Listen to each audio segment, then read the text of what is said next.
Chers amis, bonjour. Je vais faire aujourd'hui réponse aux commentaires de ma vidéo sur Florian Philippot.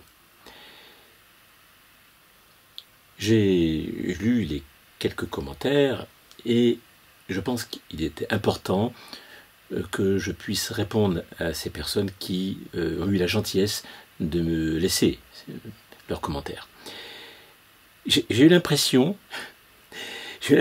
que certains, en tout cas, n'avaient pas écouté complètement, ou en tout cas n'avaient pas écouté ma vidéo. Et c'est pas un reproche, c'est une impression. Peut-être que vous l'avez écouté de bout en bout, complètement et totalement. Donc je ne suis pas en train d'essayer de vous agresser de quelque manière que ce soit, sûrement pas.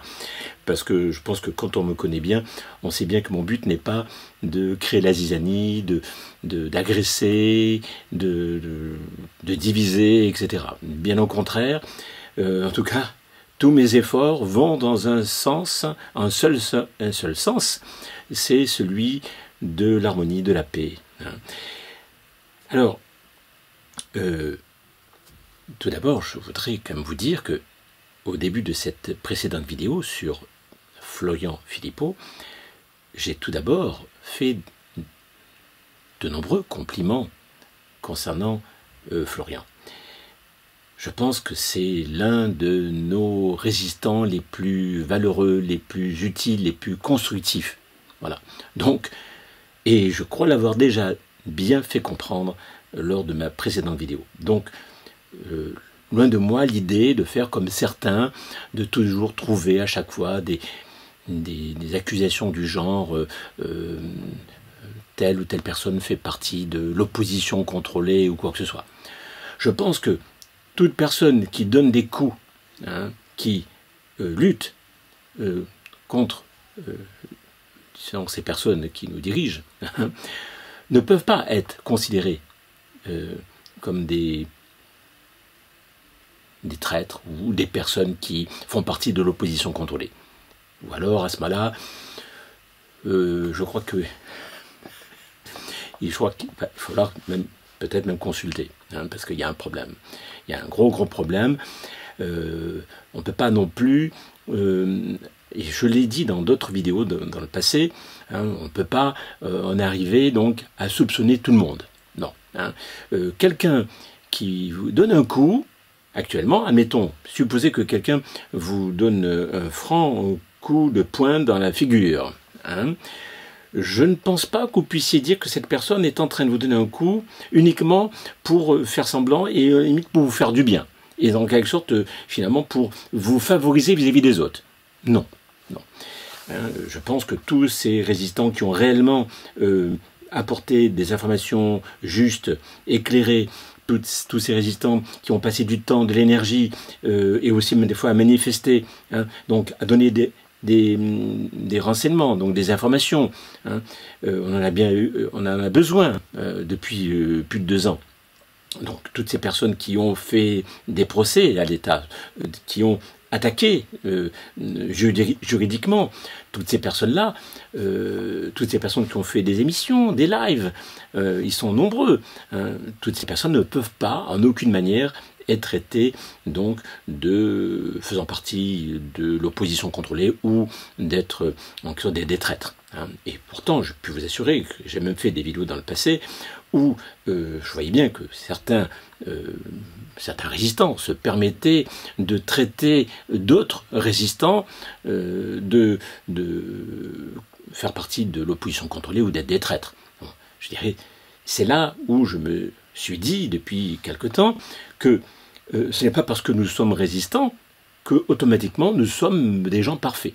Nous sommes loin de là des gens parfaits, et sous prétexte que finalement nous contestons, sous prétexte que nous sommes en train de nous défendre, ce n'est pas une raison pour devenir aveugle, pour finir par devenir sectaire, devenir même fanatique. Parce que je vous rappelle que l'une des caractéristiques de la secte, l'une des caractéristiques du fanatisme, eh bien c'est quoi? C'est le fait de considérer que l'on a raison et que les autres ont tort, et de diaboliser les autres, de les diaboliser. Or, j'en ai vu combien de résistants pourtant de valeur, des personnes qui ont lutté, vraiment, sincèrement, hein, et je ne doute pas sur leur sincérité, le nombre incroyable de résistants qui se sont permis de dénoncer soi-disant le côté trahison, le côté faisant partie de l'opposition contrôlée, d'autres résistants qui ont usé de leur temps, de leur énergie pour vraiment se battre. Peut-être mal, mais en tout cas ils l'ont fait.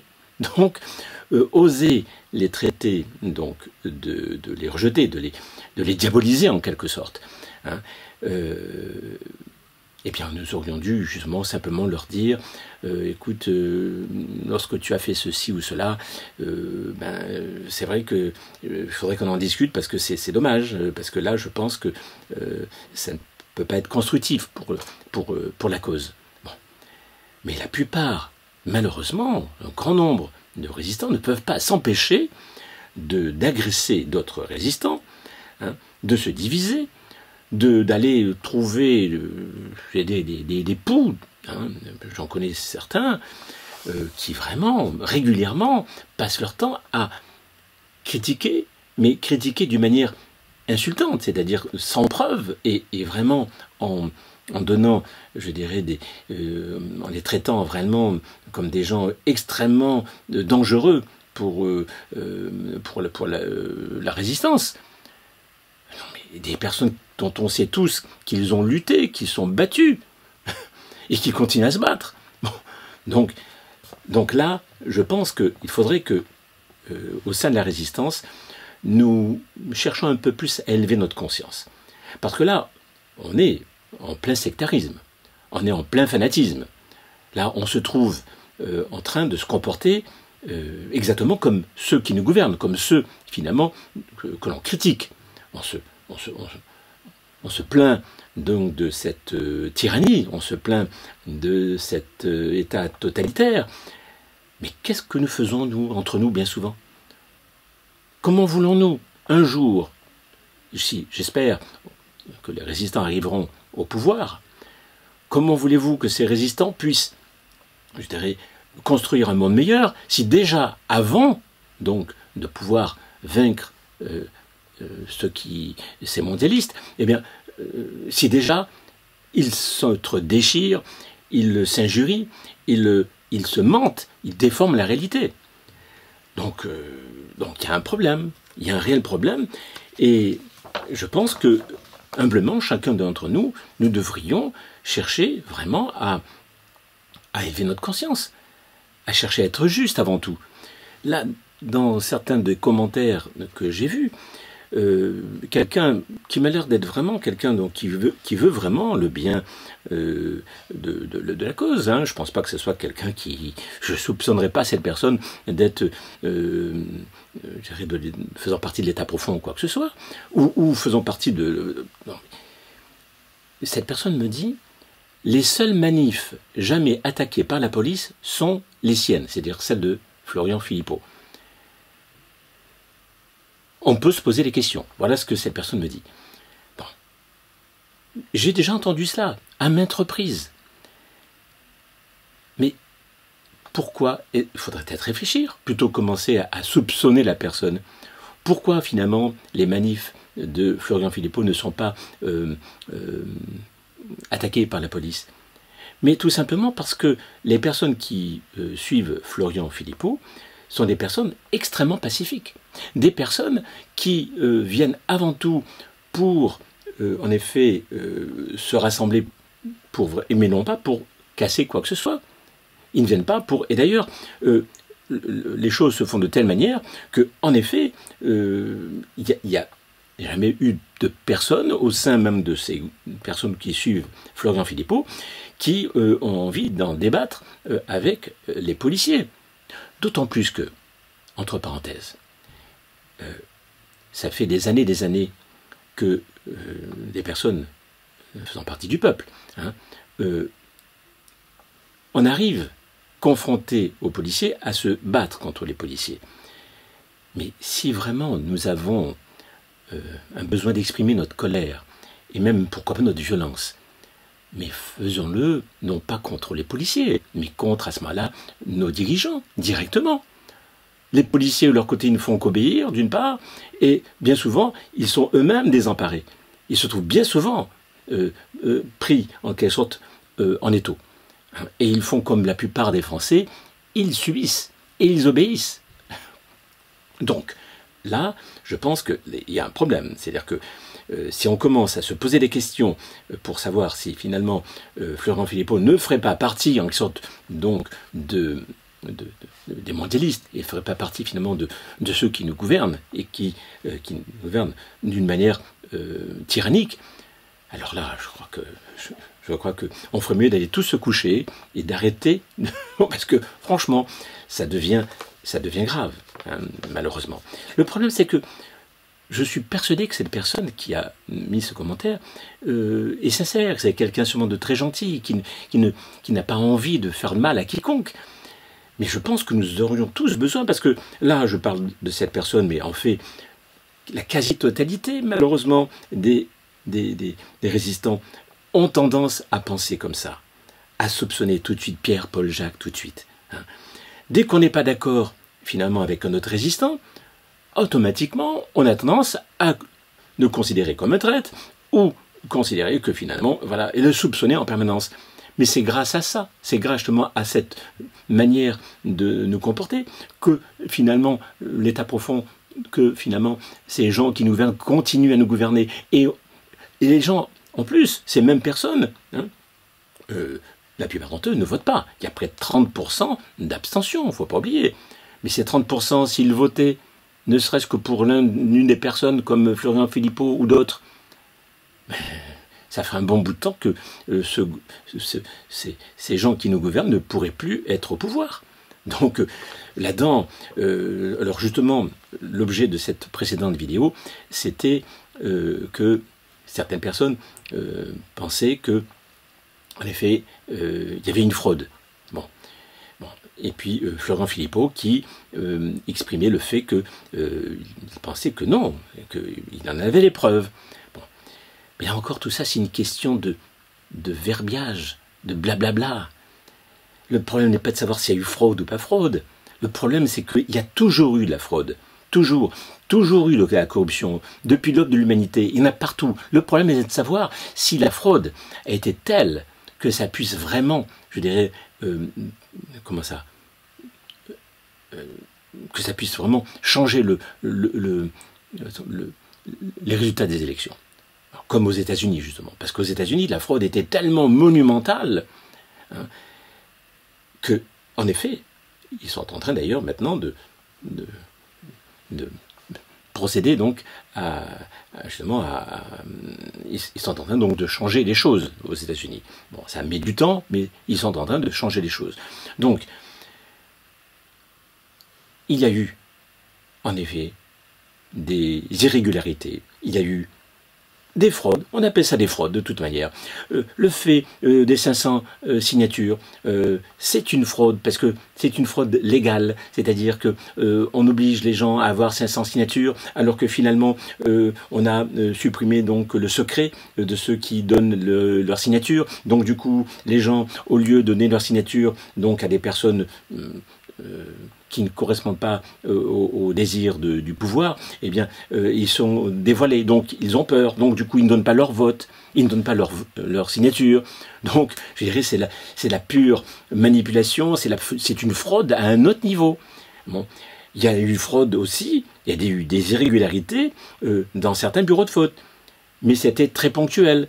Globalement, on voit bien d'ailleurs, voilà, on voit bien que lors du premier tour, est-ce que les gens ont soupçonné la moindre fraude? Comme par hasard, non. Hein? En tout cas, je n'ai pas trop entendu l'idée qu'il y avait fraude au cours du premier tour. Donc, si on suppose que le nombre de voix qui ont été attribuées à Mélenchon, qui ont été attribuées aussi aux socialistes, et je dirais à Macron et aussi donc à Marine Le Pen, si on s'en tient à ce que ces pourcentages sont quand même très proches de la réalité. D'ailleurs, personne n'a soupçonné qu'il y ait eu fraude au premier tour. Et ensuite, dans la mesure où Mélenchon a demandé à ses 22% de votants de voter pour Macron. Mais il suffit de faire une simple addition. Apparemment, tout le monde n'a pas voté pour Macron, parmi les personnes qui ont voté pour Mélenchon. Mais la grande majorité l'a fait. Et tous les autres l'ont fait. Donc, je dirais, le résultat, il suffit de faire simplement une addition. Tout simplement. Le problème là-dedans, c'est que nous vivons depuis plus de 2 ans maintenant dans une atmosphère de peur.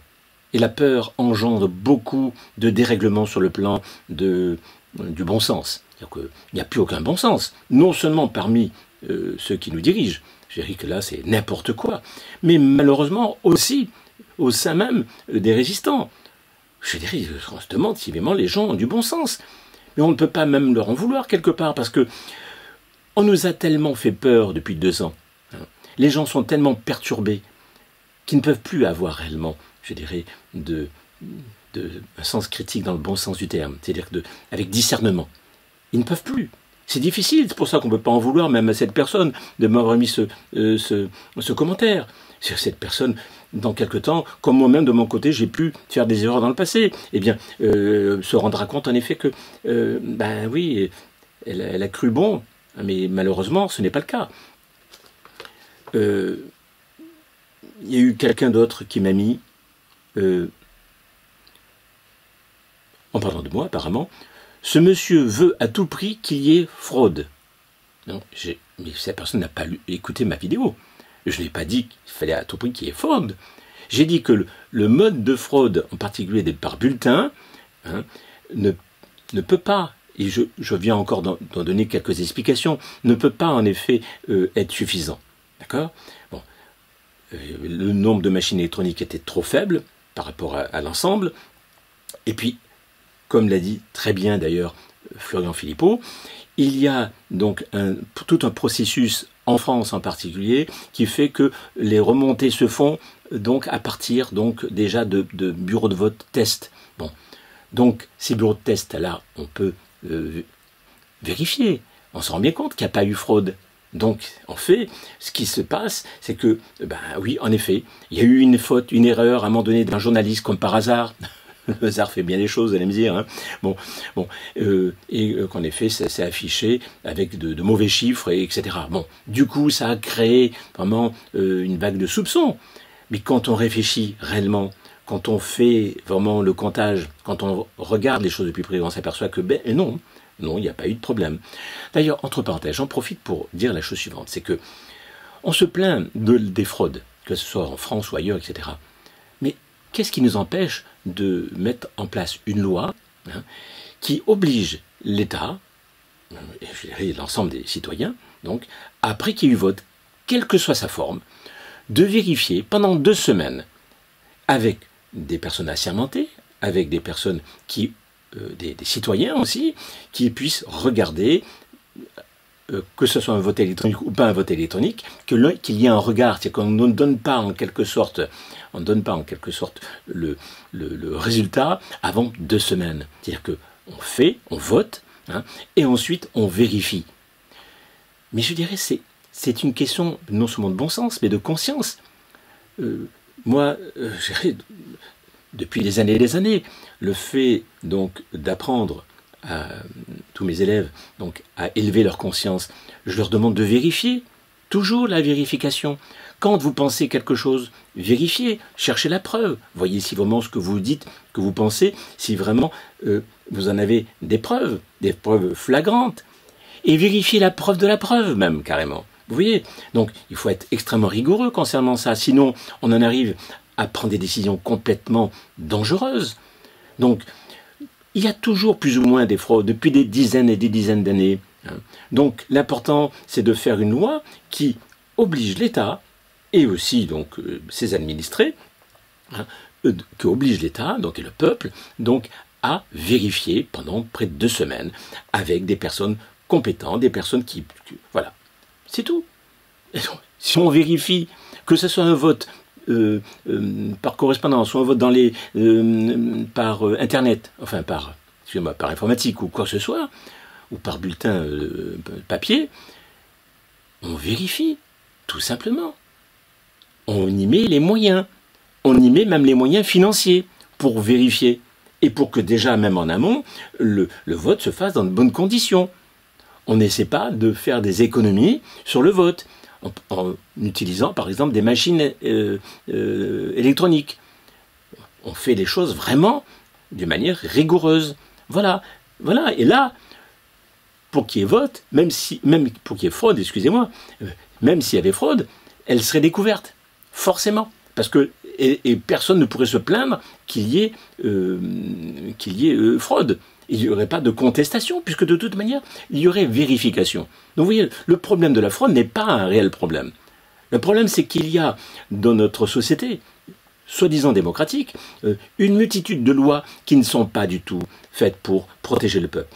Une multitude de lois qui ne sont là uniquement que pour, en quelque sorte, permettre la fraude sous toutes ses formes, pour permettre justement aussi à tous les escrocs de faire leur magouille, de manière à ce que la corruption puisse se répandre au maximum. C'est tout, de manière à ce qu'elle profite forcément aux plus malins.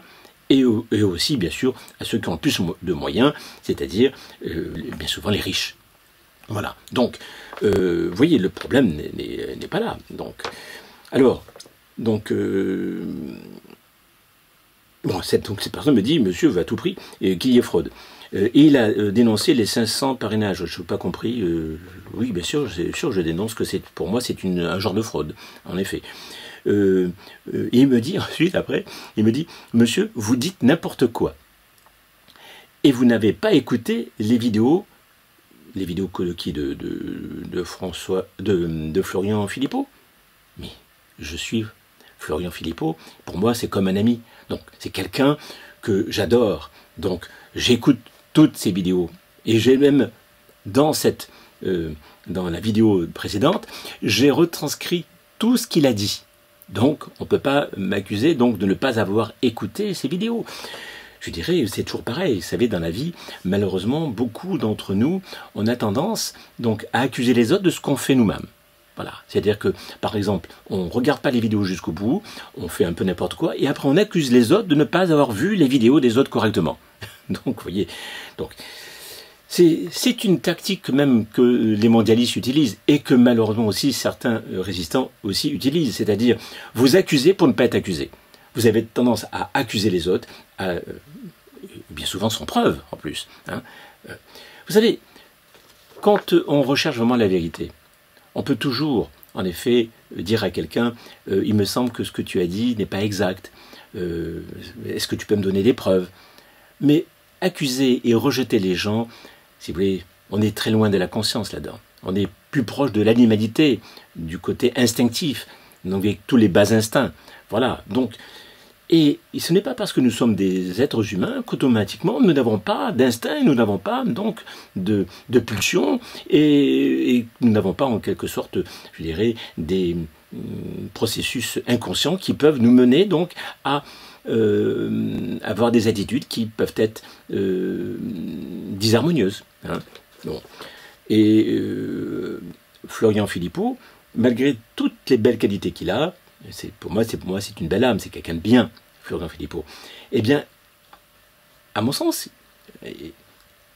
en disant certaines choses, comme quoi certaines personnes utilisent justement la soi-disant fraude, hein, pour se faire donc du buzz et pour se faire même de l'argent, là, il est évident que c'est dommage. Ben, ça prouve bien que Florian est un être humain comme nous. Hein. Il peut très bien à un moment donné déraper, et ça ne lui retire absolument pas toutes les belles qualités qu'il a, parce que personne n'est parfait. Et ce serait une bonne chose que chacun d'entre nous, qui nous disons de bons résistants, c'est une bonne chose que nous remettions en question et que nous cherchons à faire humblement du mieux qu'on peut, hein, sans croire que nous sommes parfaits et que nous avons toujours la vérité infuse. Voilà. Et moi-même, de mon côté, ça peut m'arriver de me tromper. Mais à ce moment-là, je vous signale que si vraiment je fais une erreur, je la rectifie. Hein, il suffit qu'on me le dise gentiment et je la rectifie. Hein. Seulement, le problème là-dedans, c'est que... Alors, vous voyez...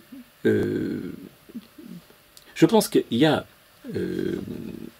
des choses, en effet, qui se passent, je dirais, même parmi le milieu des résistants. Il y a des choses qui, malheureusement, nuisent énormément au milieu résistant. C'est sûr que, bon, on voudrait pouvoir, en quelque sorte, que le peuple prenne la direction, et en quelque sorte que nos besoins de liberté et de respect soient en quelque sorte respectés. Et bien sûr, ça serait une bonne chose. Et nous faisons tous du mieux qu'on peut pour faire face justement à ce déferlement de fanatisme, d'extrémisme. Mais il faudrait faire attention à ne pas, en quelque sorte, rentrer dans un processus sectaire.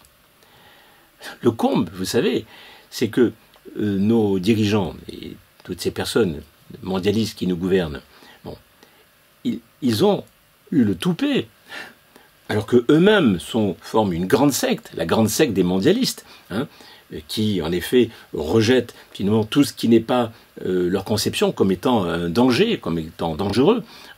Donc ce sont donc qui diabolisent en quelque sorte les personnes qui ne pensent pas comme eux. Ces mêmes personnes qui finalement donc se comportent d'une manière sectaire, puisqu'ils diabolisent les autres, eh bien ils trouvent le moyen de faire des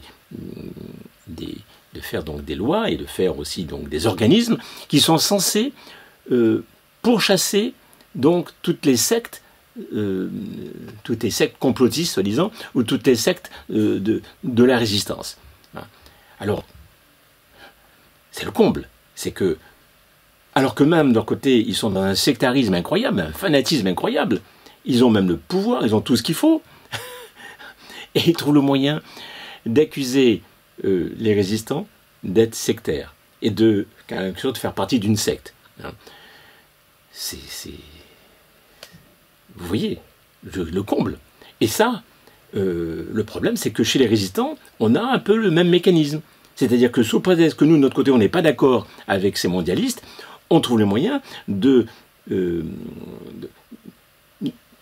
diaboliser, certes, ces personnes qui nous font souffrir, mais de diaboliser les personnes qui nous entourent. C'est de diaboliser carrément, je dirais, des personnes qui luttent comme nous pour que finalement cette dictature, cette tyrannie cesse. Bon. Mais c'est ça le comble. C'est que nous-mêmes, nous en arrivons à avoir des comportements extrêmement sectaires. Et là, je dirais, dans les commentaires, on voit quelque part, en effet, cette tendance au sectarisme. On peut très bien ne pas être d'accord, même avec nos gouvernants. Ce n'est pas pour autant pour mentir et pour déformer la réalité de manière à, je dirais, les vaincre. Eux, de leur côté, ils mentent tellement que c'est très facile pour nous, quelque part, de dénoncer leurs mensonges. Mais généralement, la plupart du temps, les mensonges que nous dénonçons chez eux sont en effet vérifiés. Bien que certains résistants, certains d'entre eux, pas tous, mais certains résistants, trouvent le moyen d'accuser finalement, je dirais, ceux qui nous dirigent, d'une manière telle que, jusqu'à dire que finalement, donner de fausses nouvelles du genre un tel est mort alors qu'il ne l'est pas, que un tel a un sosie ou un double, etc. Et que, bon. Mais contentons-nous déjà, le mal qu'ils font est déjà énorme. Et évitons de dire des choses dont on n'a pas vraiment des preuves sûres et certaines.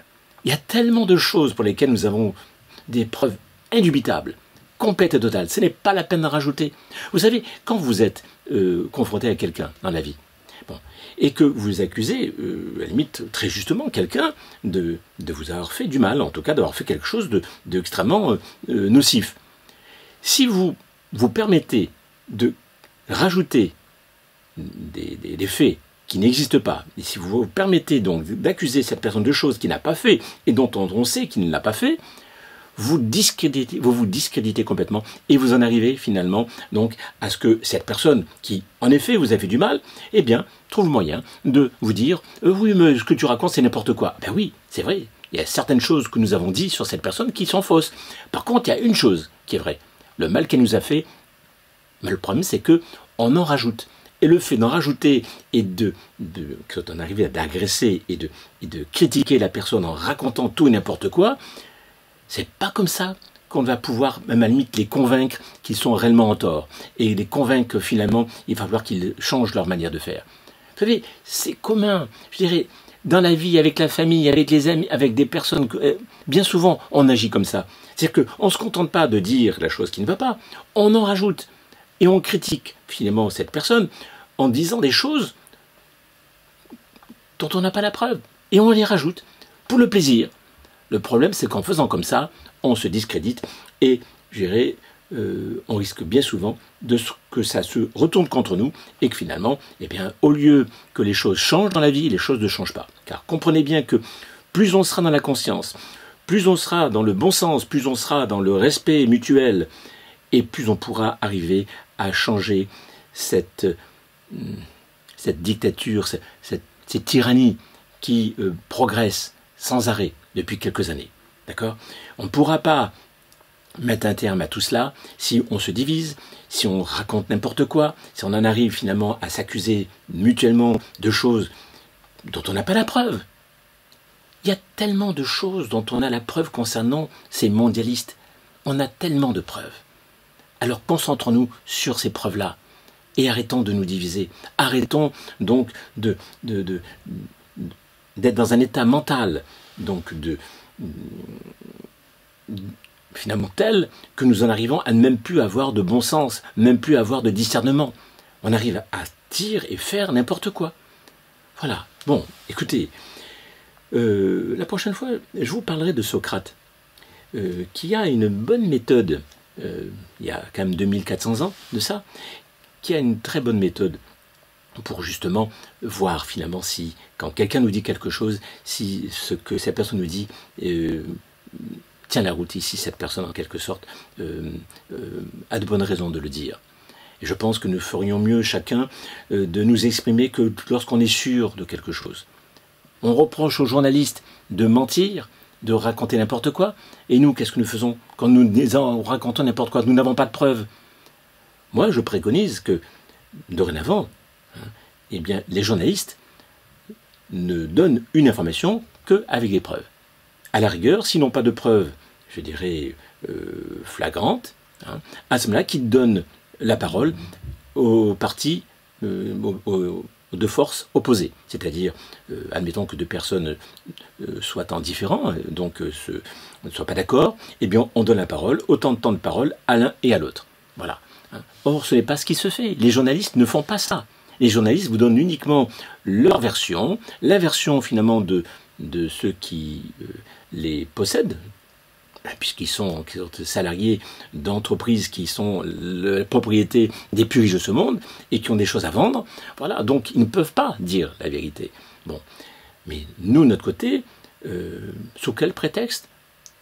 Pourquoi est-ce qu'on ne dirait pas la vérité? Pourquoi on se permettrait de dire des choses sur X, sur Y, sans preuve? Là, si vous voulez, c'est d'autant plus, je dirais, préoccupant. C'est que là, nous n'avons même pas l'excuse de... C'est parce que on gagne de l'argent. Hein, parce que eux, les journalistes, à la gueule, ils gagnent de l'argent. Hein, en racontant finalement ce qui arrange finalement les plus riches de ce monde, ils gagnent de l'argent, ils gardent leur place. Mais nous, les résistants, quand on se permet de dire des choses sur les uns et sur les autres, qu'est-ce qu'on gagne? On gagne de l'argent? Mais non, on perd tout, on perd plein de choses, on se divise, on passe notre temps finalement à retarder le moment où nous pourrons arriver à faire cesser cette tyrannie. Voilà, bon, allez, je crois que j'en ai assez dit, voilà, et j'espère que les personnes dont j'ai parlé, et on se reconnaître, comprendront que mon but n'est pas même, je dirais, de les discréditer ou quoi que ce soit. Mon but simplement, c'est de nous faire comprendre que tout tous autant que nous sommes, nous avons tendance, en effet, à cause de nos peurs, à cause de notre manque de conscience, parce qu'on n'a pas assez travaillé sur nous-mêmes, on ne s'est pas assez remis en question, on a tendance bien souvent à affirmer des choses sans preuve. On a tendance à même devenir même agressif, en tout cas à rejeter les personnes en plus sans preuve. Bon, donc, tirons la leçon de tout ça, et je pense que tous, autant que nous sommes, nous avons donc à progresser. Et moi y compris. De mon côté, je peux très bien par moment dire quelque chose qui peut être mal interprété ou qui peut être pas suffisamment juste. Mais quand j'ai regardé à plusieurs reprises ma vidéo, vous voyez, j'ai pris le soin de chercher à me remettre en question et donc me dire mais qu'est-ce que j'ai dit dans cette vidéo pour que certaines personnes me donnent ces commentaires.